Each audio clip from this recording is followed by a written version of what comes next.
Cette semaine dans Réveille-toi et brille. Ma vie a été remplie de terribles malheurs, dont la plupart ne se sont jamais produits.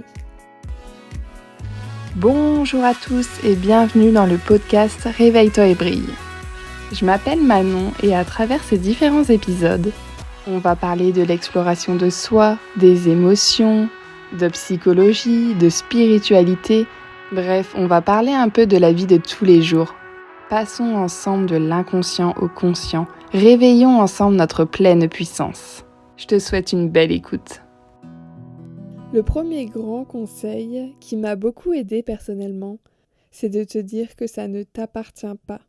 Ton ego, forcément, il va être immédiatement touché quand on va te dire quelque chose qui ne va pas te plaire et que tu vas directement le prendre à cœur. Et c'est normal, ça prouve que tu es une personne au grand cœur.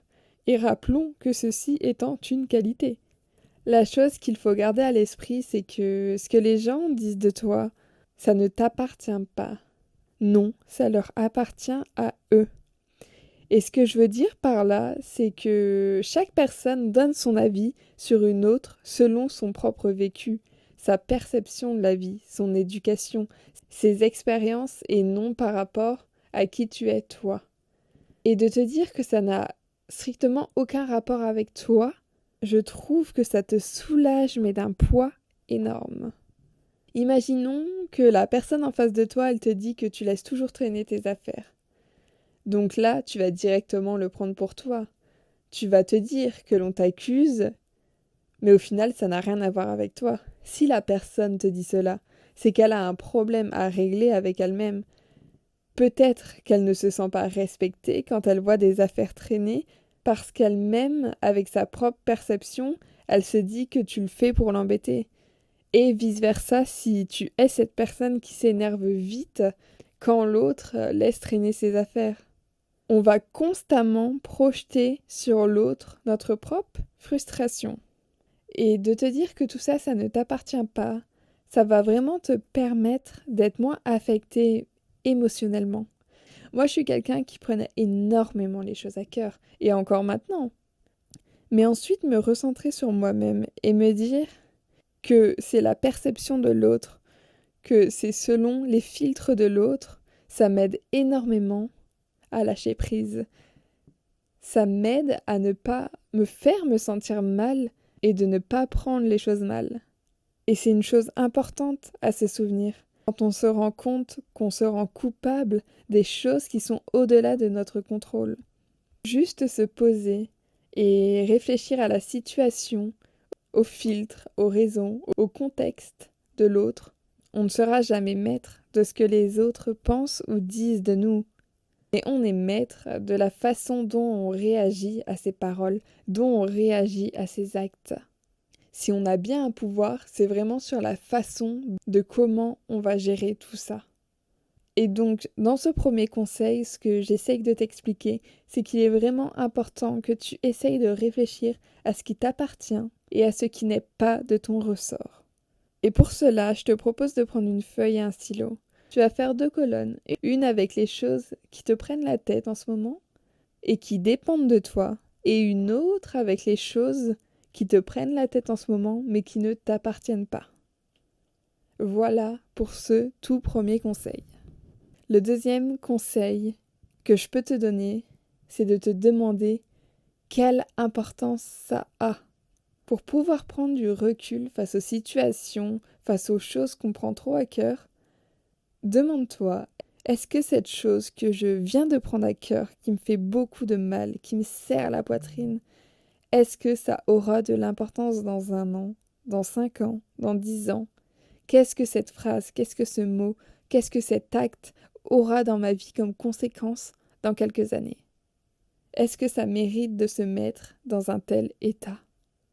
Je trouve que c'est quelque chose qui permet vraiment de prendre du recul. Le troisième conseil, c'est d'arrêter de tout le temps ruminer. Alors moi, ça c'est une chose dont j'essaye de plus en plus de me détacher. C'est vraiment la rumination. Et j'en parlerai sûrement dans un autre épisode. Juste se dire que la plupart de ces malheurs, ils n'ont existé que dans notre tête. que à cause de notre capacité à anticiper, on s'est imposé des souffrances aujourd'hui pour quelque chose qu'on pensait arriver demain, mais ces choses ne sont jamais arrivées. Et cette citation, qui je cite, « Ma vie a été remplie de terribles malheurs, dont la plupart ne se sont jamais produits. » Je la trouve mais tellement forte. Simplement le fait de se poser la question, quand on sent qu'on va commencer à ruminer, de se demander quels sont les faits. Si une personne nous dit quelque chose, arrêtons de tenter d'interpréter cette phrase en ruminant. Et je sais que c'est compliqué, je sais à quel point ça peut être compliqué. Juste se tenir à ce que la personne a dit, sans extrapoler, sans interpréter la chose. Juste se dire que c'était selon son propre filtre. Ressasser les événements, c'est un peu comme secouer une boule de neige, tu sais. Si tu continues à l'agiter, la tempête, elle ne s'arrêtera jamais. Et ce ne sera pas possible de voir distinctement ce qu'elle contient. Eh ben, tes pensées, c'est un peu comme ces flocons. Elles s'agitent et elles envahissent ton esprit, car tu leur accordes trop d'importance. Le 4e conseil que je peux vous donner, c'est de reconnaître les sujets sur lesquels vous êtes plutôt sensible et de reconnaître pourquoi vous prenez cette chose en particulier à cœur. Il y a forcément des sujets qui vous touchent plus que d'autres, des sujets qui déclenchent des émotions en vous. Un exemple, mais tu pourrais te sentir très sensible par rapport à ton poids parce que un de tes proches te critiquait en permanence ou donnait son avis sur lui quand tu étais plus jeune. Donc maintenant, dès que quelqu'un va te parler de ton poids, tu vas automatiquement le prendre à cœur. Et inconsciemment, ça va te ramener à cette époque. Et c'est pour ça que je vous propose de plonger en vous, de prendre conscience et d'identifier vos déclencheurs, ces boutons sur lesquels les autres sont très doués pour appuyer parfois. Et après avoir pris conscience de ces déclencheurs, tu pourrais mieux comprendre ce qui se joue, tu pourrais mieux comprendre pourquoi tu prends cette chose autant à cœur. Le 5e conseil, c'est de canaliser tes émotions. Tes émotions et tes ressentis, c'est un peu comme des boussoles. Faut pas avoir peur ou chercher à les fuir. Il s'agit simplement d'apprendre à les réguler et de remettre le curseur à un endroit qui va te permettre de ne plus prendre autant les choses à cœur. Il y a une méthode que j'essaye de faire sur moi-même quand je me sens énervée, quand je me sens triste ou quand je me laisse un peu submerger par mes émotions quelquefois. Ça s'appelle la méthode Tipeee. Elle a été mise en place par Luc Nicon, un spécialiste et chercheur en sciences de l'éducation.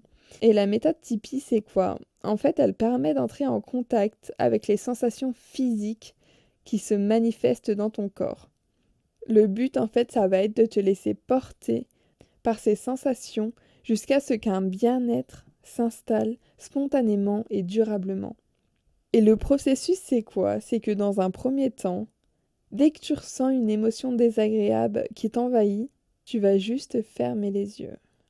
Dans un deuxième temps, au lieu de t'énerver ou de directement réagir à chaud, tu vas essayer de porter ton attention sur les sensations physiques qui sont présentes dans ton corps.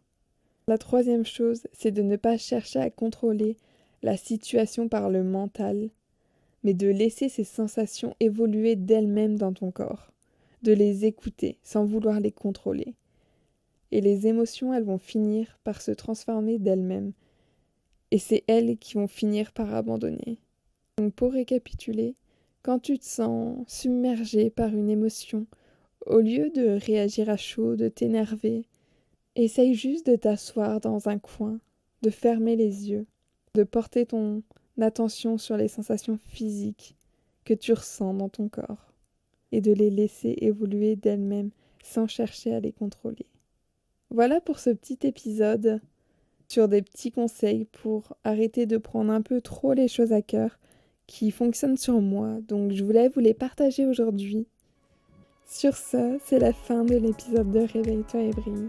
Merci à toi d'être resté jusqu'au bout.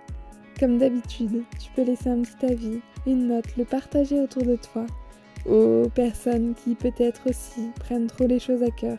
Et cette semaine, j'aimerais justement remercier Laure pour sa petite idée de thème qui peut nous toucher au quotidien, cette chose de prendre trop les choses à cœur. Merci à elle de nous avoir partagé ce thème. Et toi aussi, s'il y a un sujet que tu aimerais que j'aborde dans un prochain épisode, n'hésite pas à venir me l'écrire sur Insta. Je vous dis à la semaine prochaine pour un tout nouvel épisode. Je vous fais plein de bisous. Bye bye.